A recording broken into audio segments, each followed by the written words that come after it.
Today we shall reflect on the theme, being prudent in the face of disaster. And sometimes we see in moments of crisis, it's very easy to get carried away and to lose hope. But we see that it's important to plan well, do our best, place our trust in the Lord and leave it to Him. St. Paul, in the letter to the Philippians, exhorts us not to be preoccupied with the earthly things. He says we should invest in heavenly treasures because we are citizens of heaven. And therefore, we can do this by following the teachings and the virtues of Christ, which he emphasizes every time. A glance at the light of Saint Leonard of Limousin reveals that he too was a man who was fervent in preaching the gospel. He based his life on the teachings of Christ, and as a result of that, he received plenty of graces during his entire life. When we come to today's gospel, the gospel poses a very important question. Do you make good use of your money and possessions?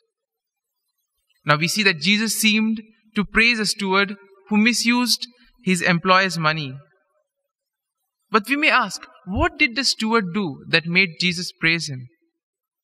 Now the steward, as we know, was responsible for managing the landowner's property. And most likely, he must have overcharged his master's tenants and kept the remaining sum with him. But when the landowner discovered that the steward was dishonest, he immediately summoned him and told him that he would be removed from his job. And as a result of this now, the steward was in a great deal of trouble. Because if he did not have a job, how would he feed himself and his family? And on the contrary, on the other hand, we see that he was not strong enough to dig and he was ashamed to beg. So in this situation, he really needed to do something in order to survive. And here we see the necessity of prudent foresight to avert disaster. Before the news of his dismissal became public, he struck a clever deal with all the debtors of his master. He gave them a big discount on what they had to give back to the master. And we see that whenever there is a big discount, all of us are very happy because we can save a lot. And probably even those who were in debt, the tenants, they also must have been very happy that since the steward is giving us such a big discount, maybe in the future, the steward thought that these tenants would be hospitable to him. And therefore, this won him the great favor of all the debtors. And since the steward acted as the landowner's agent, such a deal made his master look very generous and very forgiving towards the others. And probably the landowner must have become a hero in that village for doing such a great deed. At the same time, we can see that the steward's plan was a masterstroke. Because now, if the master had to say, okay, let me remove all these things, let me undo what the steward has done, then the master would be bad in the sight of the tenants. And therefore we see that the master could not do anything, but on the contrary, he praised him for what he had done. Now there are some commentaries which basically say that when we refer to the master here, it's referred to Jesus and not to the landowner. That is basically left to each one of us to interpret how we want.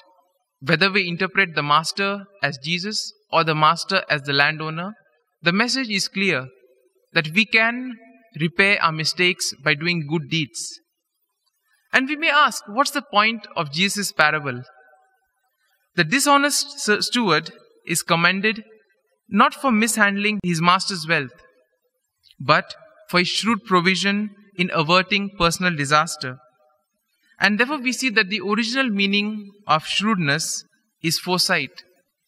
A shrewd person grasps a critical situation, is able to plan well, and then implement that plan in a particular manner. And Jesus too tells us to have faith and prudent foresight and thus save ourselves from moral and spiritual disaster.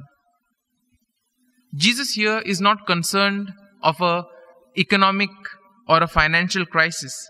His concern is how we can avert a spiritual crisis in our day-to-day lives. And therefore, this can be done by faith, by trusting Him, and by having a prudent foresight, by doing good deeds to repair the wrongs that we have done. And therefore, we see that God loves good stewardship and generosity. We see that true wealth consists not in what we keep, but what we give away. Possessions at the same time are a great responsibility, and each one of us have been given some responsibility or the other. Today is a good time to ask ourselves, have we been honest? Have we been like the steward?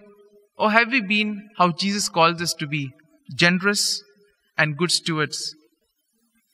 And therefore, today let us pray to the Lord that we too may be honest, and we too may be generous, and hold responsibly the tasks that are given to us, and most importantly, to put them at the service of others. Amen.